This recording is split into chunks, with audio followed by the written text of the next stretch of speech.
Bonjour. Je souhaiterais évoquer avec vous aujourd'hui une problématique que l'on rencontre de manière assez fréquente, qui est celle du silence que garde le salarié durant l'exécution du contrat de travail.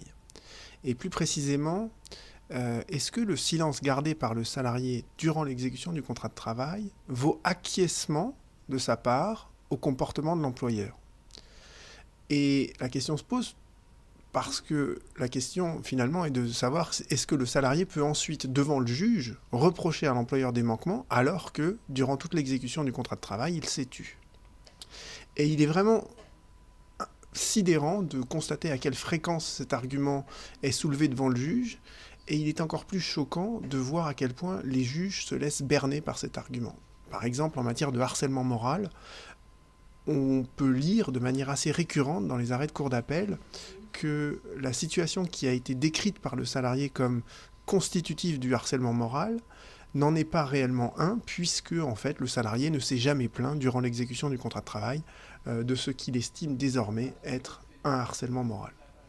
Or, lorsqu'on regarde la jurisprudence de la Cour de cassation, si j'arrive à passer à la slide suivante, ce qui n'est pas gagné,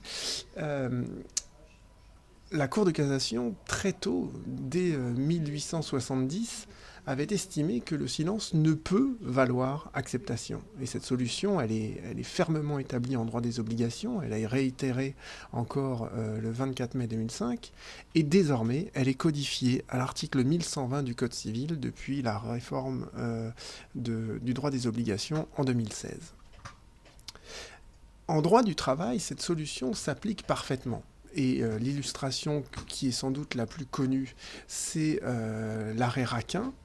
L'arrêt Raquin dans lequel la Cour de cassation estime que l'acceptation de la modification du contrat de travail ne peut résulter de la poursuite du travail et du silence gardé par le salarié. C'est l'arrêt de 87.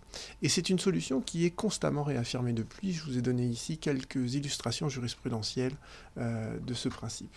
Donc, ce n'est pas parce que le salarié a subi en silence les manquements de son employeur à ses obligations que le salarié se trouve privé de pouvoir faire reconnaître ses manquements ensuite devant